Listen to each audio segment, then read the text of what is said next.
Boa noite, pessoal. Meu nome é Valéria, né? E esse é o meu terceiro vídeo para o YouTube. E eu gostaria muito, muito mesmo, que vocês se inscrevessem, compartilhassem, curtissem para fazer o canal crescer, né? Porque as informações que eu tenho a dar sobre depressão é uma coisa séria. Muita vida está sendo ceifada através dessa doença que vou falar. Não desejo pra ninguém, não desejo mesmo. Olha, tô aqui de cara limpa, acabei de tomar meu banho, tô chorosinha, vocês estão sentindo aí? Bom, brincadeiras à parte. Tô aqui no meu quarto, que hoje eu fiz a minha primeira sessão de terapia. Olha lá, fiz a minha almofadinha, a minha capa de almofada na minha máquina de costura nova, né? Que é uma coisa que ocupou meu tempo. Passei uma tarde agradabilíssima, foi muito legal. Aqui tá a minha bolsinha que eu carrego para onde eu vou, que dentro fica o meu crochê, né? Que dentro fica os projetos que eu estou fazendo em crochê, que eu gosto muito. Depois que eu comecei a fazer crochê, na verdade, no hospital mesmo, né? Quando eu fiquei internada por 14 dias. E eu quero falar para vocês sobre depressão. Você sabe exatamente o que é depressão?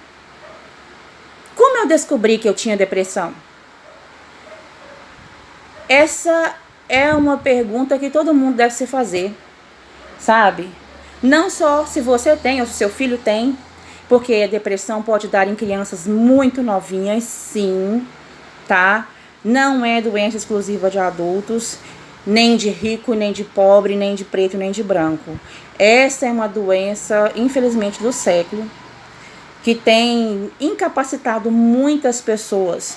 Eu acho que é uma das doenças mais incapacitantes, porque você perde a vontade de viver e dependendo do grau que for, que no meu caso, por exemplo, não é uma depressão leve, você pode tirar até a sua vida.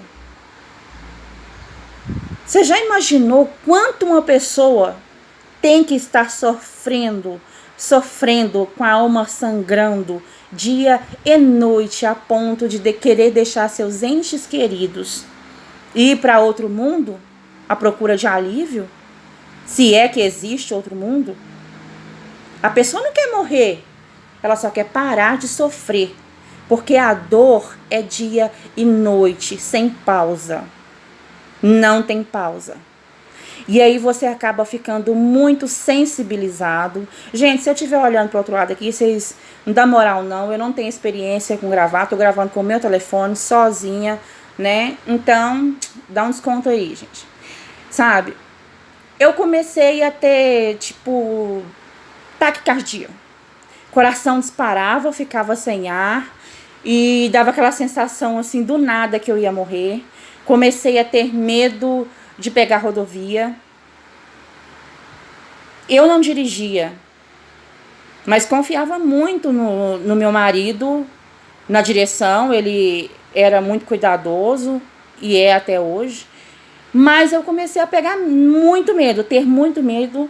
Mas eu não entendia o que estava acontecendo. Por que eu passei a ter tanto medo de pegar rodovia a ponto de deixar de visitar uma amiga minha em outra cidade, a 5 horas da minha, por não conseguir enfrentar 5 horas de rodovia, mesmo no banco do passageiro.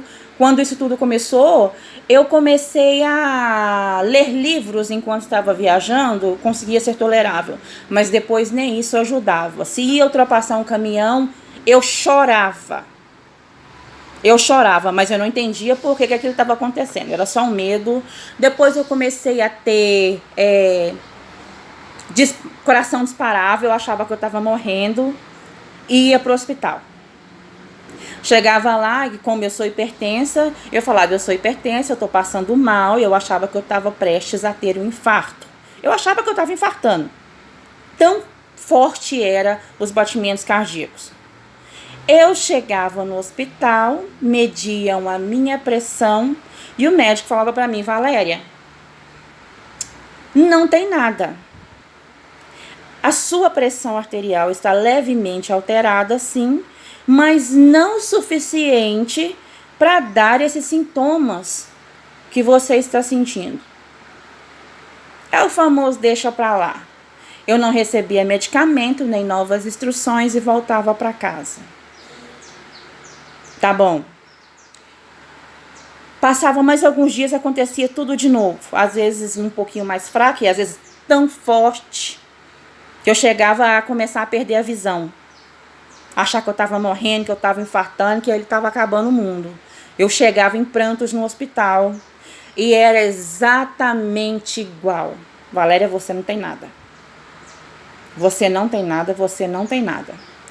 E um belo dia, um médico mandado por Deus, sabe, me falou: Valéria, o que você tem são crises de ansiedade. E me passou um remédio que era tomar e dormir 2 dias. Eu ficava extremamente drogada, né? Eu dormia um dia inteiro e ficava grogue pelo menos mais uns 2 com a única pílula. Com a única pílula me deixava assim numa situação miserável, porque eu não conseguia cuidar dos meus filhos. Que eu tenho uma filha de 20, hoje um de 11 e uma garotinha de 5.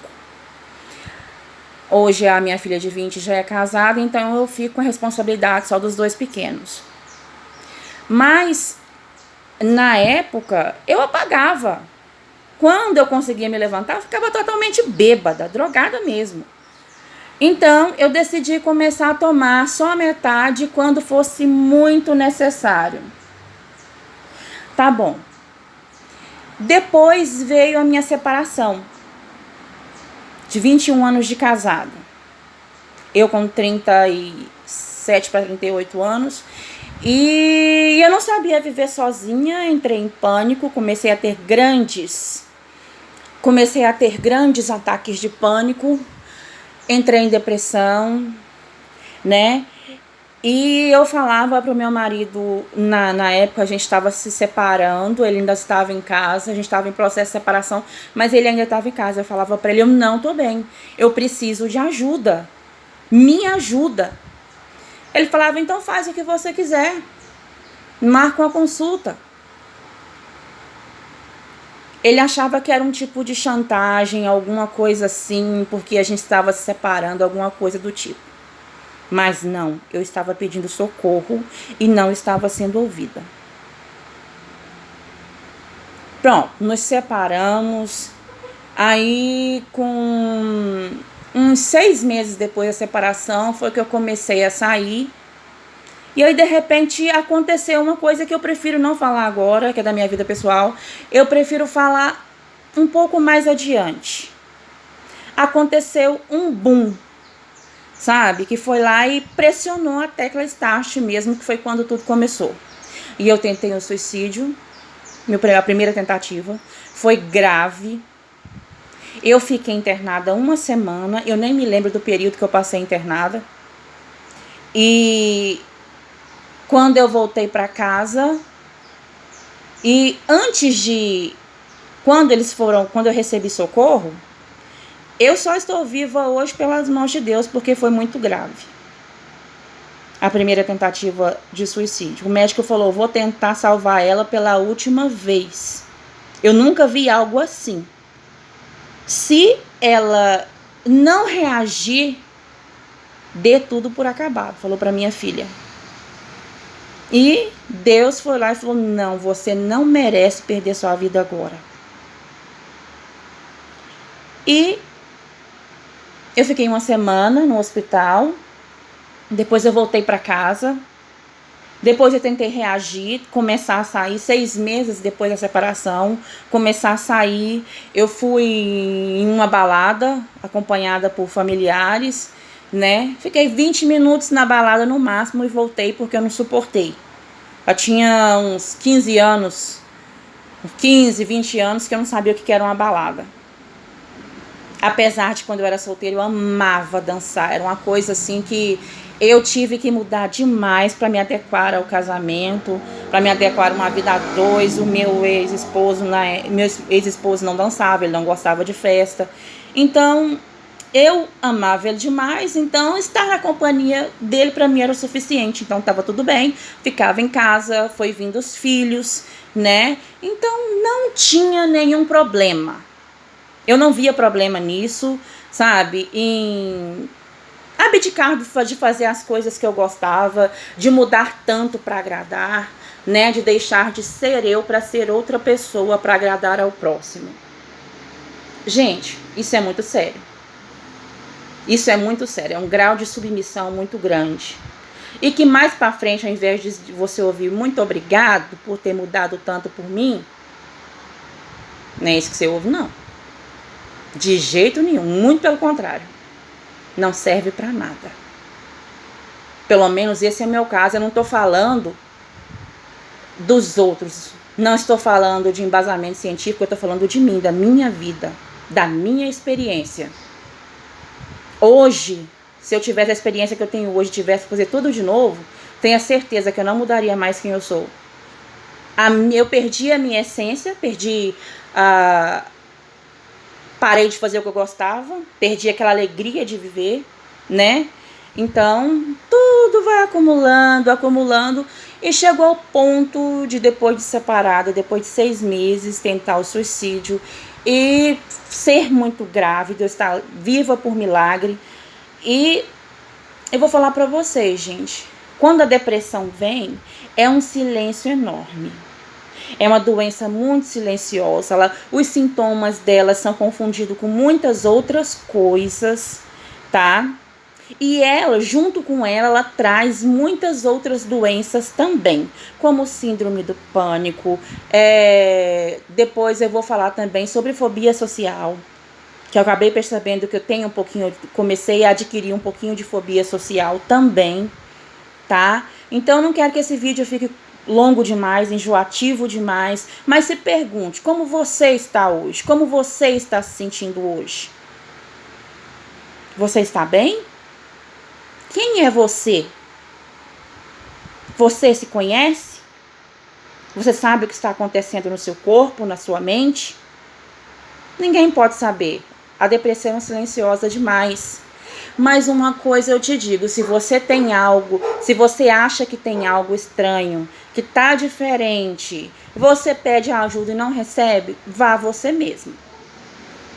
Igual eu já fui no hospital, mas essa é uma outra história que eu vou contar em vídeos mais adiante, tá? Tem muita coisa para falar, nem tudo é agradável de se ouvir, como por exemplo, abuso sexual infantil que eu sofri, e depois na adolescência, né, por familiares próximos demais, tá? O suicídio do meu pai que eu presenciei. Então tem muita coisa aí, muita coisa. A ferida é grande demais. É por isso que o nível de depressão que eu tenho, ele não é baixo, ele é alto. Há um medicamento que eu tenho tomado não está ajudando. Eu trato na rede pública, então eu vou falar também sobre medicamento, eu vou falar também sobre tratamento, sobre como os médicos, vou falar das minhas experiências, como os médicos me tratam, tá? De pessoas que me deram apoio, de pessoas que simplesmente é frescura. Gente, bora lá curtir, compartilhar, inscrevam-se, né? Tem muita gente precisando ouvir isso aqui. Muita gente tem depressão e não sabe. E muita gente acha que porque está sorrindo, está gargalhando, não tem depressão. Tem sim. Muitas das vezes, pessoas, o dia que eu estou melhor, que eu preciso sair, eu coloco uma máscara, visto um personagem e saio, sorrio para todo mundo, porque eu odeio os tapinhas nas costas. Ah, sai dessa! Depressão é coisa da sua cabeça. Isso não existe, não. Isso é só falta de Deus. É só falta de Deus. Depressão é uma coisa que é assim, procura Deus, procura uma igreja que já vai passar, que não tem nada a ver. E você tem que querer sair dessa. É só você sair dessa. Se alguém tivesse me avisado que isso era um jogo, eu jamais teria entrado nesse jogo. É um jogo sim, é uma roleta russa. Essa roleta russa, ela é a vida que joga com a gente. É a própria vida, não é a gente que escolhe. As pessoas falam assim, quando a depressão quer me pegar, eu não deixo. Será? Será que a gente realmente tem escolha? Ou será que eu sou fraca demais? Será que milhões de pessoas que tiram até sua própria vida são fracas demais? Eu não sei. O que eu sei é que eu tento viver um dia de cada vez. Um dia de cada vez. Eu não posso te dizer que amanhã meu dia vai ser ótimo. Hoje eu amanheci muito para baixo, mas aconteceu que fui fazer essa aula com pessoas agradáveis, acabei me distraindo um pouco, ficou melhor à tarde, agora eu tô aqui sozinha. Solidão é uma coisa que me incomoda muito também. Eu passo muitos dias e horas sozinhas, né? Então me incomoda muito isso. Mas isso também é um assunto mais pra frente. Gente, ó, um beijão. Eu quero indicar pra vocês também um outro canal que eu gosto muito, que me ajudou muito, que é da Beth Russo. Ela não me conhece, meu canal é novo, hoje tem 2 dias, né? Mas o canal dela me ajudou muito, né? Que ela é muito simples, fala de uma linguagem que todo mundo pode entender. E, Beth, te amo, mulher. Você não sabe o quanto você ajuda. E beijão pra todo mundo. Até sempre.